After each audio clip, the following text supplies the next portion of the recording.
دوستو ایک بار پھر ہم حاضر ہیں مڈل ایسٹ کی 10 بڑی خبروں کے ساتھ۔ میں ہوں وصال۔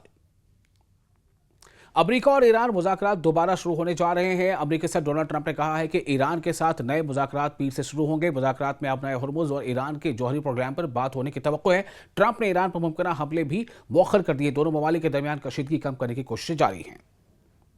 ایران نے کہا ہے کہ امریکہ سے براہ راست بات چیت نہیں ہو رہی۔ ایران کی وزارت خارجہ نے کہا ہے کہ اس وقت امریکہ کے ساتھ براہ راست مذاکرات نہیں ہو رہے ہیں، تاہم عمان کی ثالثی میں جاری سفارتی رابطوں میں پیش رفت کی اطلاعات ہیں۔ ایران اور عمان اب نئے ہرمز کے معاملے پر بھی گفتگو کر رہے ہیں۔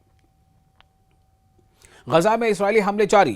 غزہ میں اسرائیلی فضائی حملے جاری ہیں اور متعدد افراد کے ہلاک ہونے کی اطلاعات سامنے آئی ہیں۔ امریکی قیادت کی جانب سے پیش رفت کے دعووں کے باوجود زمینی صورتحال بدستور کشیدہ ہے۔ جنگ بندی یا مستقل امن کا کوئی واضح معاہدہ ابھی سامنے نہیں آیا۔ انسانی بحران بھی تشویش کا باعث بنا ہوا ہے۔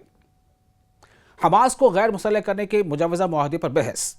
امریکی صدر ٹرمپ نے دعویٰ کیا ہے کہ حماس کو ہتھیار چھوڑنے کے ایک معاہدے پر پیش رفت ہوئی ہے۔ حماس کے بعض نمائندوں نے اسے ابھی حتمی معاہدہ ماننے سے انکار کیا ہے۔ اسرائیل کی جانب سے بھی اس منصوبے پر سوالات اٹھائے گئے ہیں۔ ماہرین کے مطابق معاہدے کے عملی نفاذ میں وقت لگ سکتا ہے۔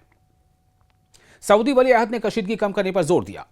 رپورٹس کے مطابق سعودی ولی عہد محمد بن سلمان نے صدر ٹرمپ سے رابطہ کیا۔ انہوں نے امریکہ اور ایران کے درمیان تناؤ کم کرنے اور بات چیت کرنے کو ترجیح دینے کی اپیل کی ہے۔ سعودی عرب خطے میں بڑے فوجی تصادم سے بچنا چاہتا ہے۔ سفارتی کوششیں تیزی سے جاری ہیں۔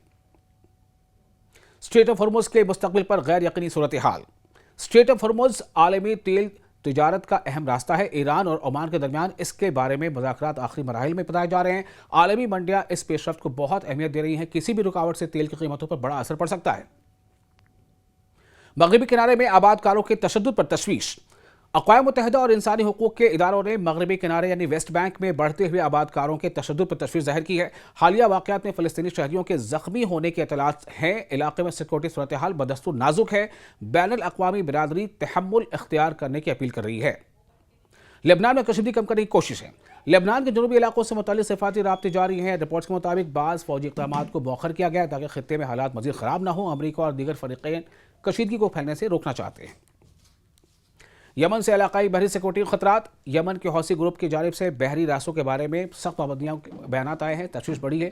ماہرین کا کہنا ہے کہ اس سے خلیجی تجارت اور توانائی کی سپلائی متاثر ہو سکتی ہے۔ کئی ممالک نے بحری سیکورٹی کے انتظامات مضبوط کرنے شروع کر دیے ہیں۔ عراق میں ایرانی حمایت یافتہ گروپوں پر دباؤ۔ رپورٹس کے مطابق خطے کے بعض ممالک عراق سے مطالبہ کر رہے ہیں کہ وہ مسلح گروپوں کی سرگرمیوں کو محدود کرے۔ کہا جا رہا ہے کہ یہ گروپ پڑوسی ممالک کی سیکورٹی کے لیے تشویش کا باعث بنے ہوئے ہیں اور اس مسئلے پر علاقائی سطح پر مشاورت جاری ہے۔